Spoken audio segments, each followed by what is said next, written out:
ఈ పూజా పీట తయారు చేయడానికి నాకు ఎంత టైం పట్టింది, ఏ పెయింట్ వాడాను, ముగ్గు ఎలా వేసాను అనేది అన్ని చూపించాను. చివరి వరకు చూడండి.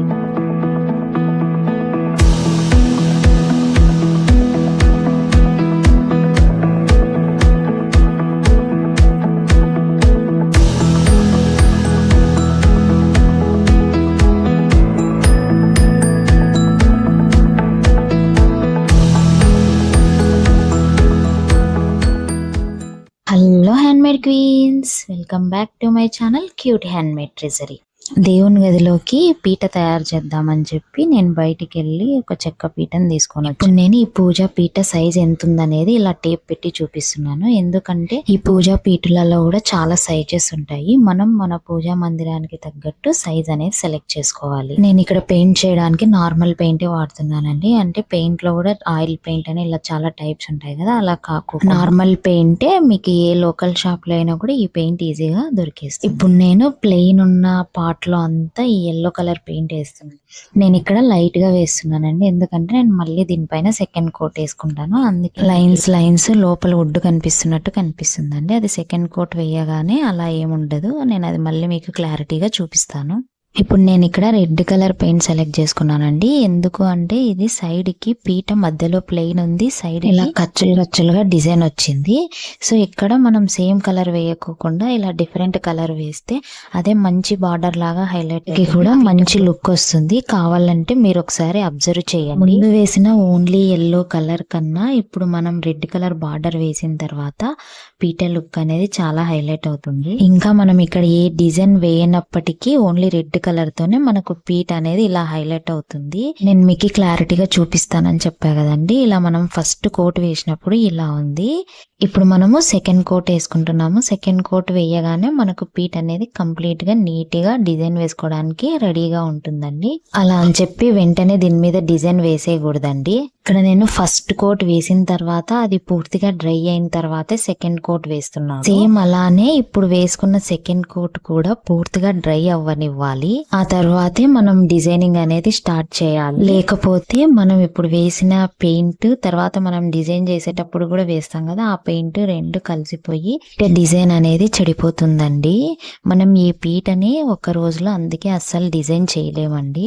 కనీసం 2-3 days అయినా కావాలి. ఇప్పుడు పీటకి పెయింట్ వేయడం మొత్తం అయిపోయిందండి. నేను పీటకి పైన పెయింట్ వేసినప్పుడు మాత్రమే మీకు వీడియో తీసి చూపించాను. కింద వేసినప్పుడు నేను వీడియో తీయలేదండి, అది చాలా లాంగ్ అయిపోతుంది. అందుకే నేను ఇక్కడ పూజా పీటకి పైన కింద మొత్తం పెయింట్ అయిపోయిన తర్వాత ఎలా ఉంది అనేది ఇక్కడ చూపిస్తున్నాను. ఇక్కడ మీకు సైడ్ కి చాక్ పీస్ తో డిజైన్ కనిపిస్తూ ఉంటుందండి, అది నేనే గీసాను. నేను ఏ డిజైన్ వేయాలనుకుంటున్నానో ఆ డిజైన్ ని అక్కడ చాక్ పీస్ తో అవుట్ లైన్ గా గీసానండి. ఇలా అవుట్ లైన్ వేసుకోవడం వల్ల మనం పెయింట్ అనేది ఈజీగా వేయచ్చు. అలా కాకోకుండా మనం పెయింట్ తోనే డైరెక్ట్ గా వేయడం వల్ల అక్కడక్కడ మిస్టేక్స్ అవుతూ డిజైన్ కూడా మనకి సరిగా రాదండి. అందుకే ఫస్ట్ అవుట్ లైన్ వేసుకున్న తర్వాత పెయింట్ వేసుకోవడం వల్ల వర్క్ అనేది ఈజీ అవుతుంది. ప్లస్ ఫినిషింగ్ అనేది చాలా నీట్ గా ఉంటుందండి. ఇక్కడ ఒక మిస్టేక్ చేశానండి, అదేంటో నేను మీకు చెప్తాను. మనం డిజైన్ చేసేటప్పుడు బ్రష్ అనేది ఇలా కొద్దిగా నిలువుగా పెట్టి వేయడం వల్ల డిజైన్ అనేది థిన్ గా వస్తుందండి. లేదంటే ఇక్కడ చూస్తున్నారు కదా, పెద్దగా వెడల్పుగా వస్తుందండి. అందుకే మనకు పెయింట్ షాప్స్ లోనే ఆయిల్ అని ఒకటి దొరుకుతుంది. అది తీసుకోవడం వల్ల ఇలా ఏదైనా మిస్టేక్స్ ఉంటే ఆయిల్ లో ఒక క్లాత్ అద్ది తుడచడం, అప్పుడే వేసిన పెయింట్ అనేది రిమూవ్ అవుతుందండి. మళ్ళీ మనం డిజైనింగ్ చేసుకోవచ్చు. సో ఖచ్చితంగా పెయింట్ తీసుకునేటప్పుడే ఆయిల్ కూడా తీసుకోండి. ఇప్పుడు చూడండి, నేను బ్రష్ అనేది స్ట్రైట్ గా పెట్టి వేయడం వల్ల లైన్ అనేది ఎంత థిన్ గా నీట్ గా వస్తుంది. మనకి బ్రషెస్ కూడా 2-3 types అవసరం అవుతాయండి. ఎందుకంటే పైన పెయింట్ వేసేటప్పుడు కొద్దిగా పెద్ద బ్రష్ తో వేసేయచ్చండి, బట్ అదే బ్రష్ ని డిజైన్ కి వాడాలి అంటే సరిపోదు. ఇలాంటి డిజైన్స్ కి థిన్ బ్రషే కావాలి అండి. ఇక్కడ చూడండి, డిజైన్ అనేది ఎంత థిన్ గా నీట్ గా వస్తుందో. ఇంత నీట్ డిజైన్ మనకు పెద్ద బ్రష్ తో రాదండి. కాబట్టి థిన్ గా ఉన్న బ్రష్ చూసి తీసుకోండి. మనం డిజైన్ వేసుకునేటప్పుడు ఫాస్ట్ గా కాకోకుండా స్లోగా నిదానంగా ఒక్కొక్కటి గమనిస్తూ చూస్తూ మనం వేసే ప్రతి లైన్ ఒకటే థిక్నెస్ తో వస్తుందా లేదా చెక్ చేసుకుంటూ ఇలా వేయడం వల్ల మనకి డిజైనింగ్ అనేది పర్ఫెక్ట్ గా నీట్ గా క్లారిటీగా లేదంటే అక్కడక్కడ లావుగా అక్కడక్కడ సన్నగా రావడం వల్ల మనకు ఫినిషింగ్ అనేది నీట్ గా ఉండదు. ఇలా డాట్స్ పెట్టుకుంటే మనకు సైడ్ బార్డర్ కలర్ అనేది కంప్లీట్ గా రెడీ అవుతుందండి. ఇది పూజా పీటకి కాళ్ళు అంటాం కదండి, అక్కడ కూడా ప్లెయిన్ గా ఉండకుండా ఏదైనా చిన్న డిజైన్ వేస్తే బాగుంటుందనేసి నేను ఇలా ఒక చిన్న డిజైన్ ని సెలెక్ట్ చేసుకొని వేస్తున్నానండి. ఇది వచ్చేసి పూజా పీటకి సైడ్ పార్ట్ అండి. ఇక్కడ కూడా నేను ఒకటి చిన్న మెలికల్ డిజైన్ అనేది సెలెక్ట్ చేసుకున్నాను. ఇక్కడ నేను వైట్ కలర్ తో కాకోకుండా రెడ్ కలర్ సెలెక్ట్ చేసుకున్నానండి. ఎందుకంటే ఆల్రెడీ పైన వైట్ కింద వైట్ వేయడం వల్ల క్లమ్జీ అవుతుందనేసి ఇక్కడ నేను రెడ్ కలర్ తీసుకున్నానండి. మనం వైట్ గా అవుట్లైన్ గీసుకున్నాం కదండి, అది మనం పెయింట్ వేసిన తర్వాత పూర్తిగా డ్రై అయిన తర్వాత చేత్తో తుడిపేస్తే పోతుందండి. టెన్షన్ ఏం అవసరం లేదు. అంటే ఇక్కడ మనం పెయింట్ వేసిన తర్వాత చేత్తో రబ్ చేస్తే ఆ వైట్నెస్ అంతా పోతుందండి. ఇప్పుడు మనకు పీటకు సైడ్ పార్ట్ మొత్తం కంప్లీట్ అయినట్టండి. ఇప్పుడు అప్పర్ పార్ట్ అంతా డిజైన్ చేసుకోవాలి. ఇక్కడ కూడా నేను సేమ్ ముందులానే ఇక్కడ నేనేం డిజైన్ చేయాలనుకుంటున్నాను అనేది ఆల్రెడీ అవుట్లైన్ గీసి పెట్టుకున్నానండి.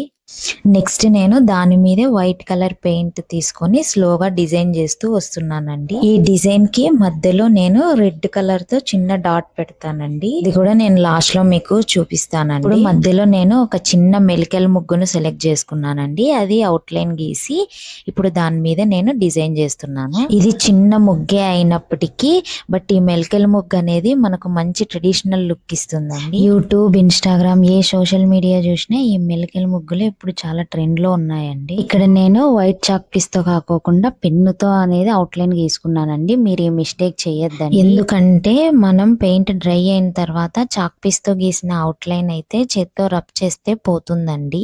బట్ పెన్ తో అయితే మనం డ్రై అయిన తర్వాత రబ్ చేస్తే పోదండి. కాబట్టి పెన్ అవాయిడ్ చేయడం మంచిది. ఇది నేను వీడియో కొద్దిగా నైట్ టైమ్ లో తీసానండి, అందుకే మీకు అక్కడ షాడో లాగా కనిపిస్తోంది. ప్లీజ్ దాన్ని ఇగ్నోర్ చేయండి. ఇలాంటి మరిన్ని మోర్ హ్యాండ్ మేడ్ ప్రోడక్ట్స్ కోసం ఎవరైనా నా ఛానల్ ని సబ్స్క్రైబ్ చేసుకోకపోతే వెంటనే సబ్స్క్రైబ్ చేసుకోండి. ఇలా కంప్లీట్ అయ్యాక డ్రై అవ్వనివ్వాలి.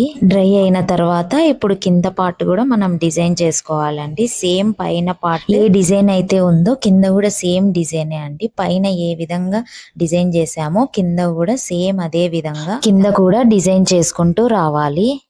మొత్తం అలాగా 4 సైడ్స్ డిజైనింగ్ అయిపోయిన తర్వాత వాటి మధ్యలో రెడ్ కలర్ పెయింట్ తో డాట్స్ పెట్టుకుంటూ రావాలి. ఇలా నీట్ గా డాట్స్ పెట్టుకోవడం అయిపోతే ఈ పూజా పీఠ డిజైన్ అనేది ఆల్మోస్ట్ ఎండ్ అవుతుందండి. ఆల్మోస్ట్ ఫినిషింగ్ స్టేజ్ కి వచ్చిందండి. ఇంకా ఈ ముగ్గుకు సైడ్ కి 2 వేసుకొని వీటిని డిజైన్ చేస్తే మన పూజా పీఠ డిజైన్ అనేది కంప్లీట్ అయిపోతుందండి. నేను నాకు కన్వీనియంట్ గా ఉండడానికి పీట అనేది రివర్స్ చేసి వేస్తున్నానండి. యాక్చువల్గా తామర పువ్వు కిందికి ఉండాలండి. సో అందుకే మళ్ళీ ఇది వీడియో రివర్స్ లో వస్తుందని అనుకోవద్దండి, అందుకోసమే నేను చెప్తున్నాను. ఇలాంటి పూజా పీట డెకరేషన్ కావాలి అన్నా లేదా రిటర్న్ గిఫ్ట్స్ కావాలన్నా స్క్రీన్ మీద ఉన్న నెంబర్ కి కాల్ ఆర్ వాట్సాప్ మెసేజ్ చేయండి.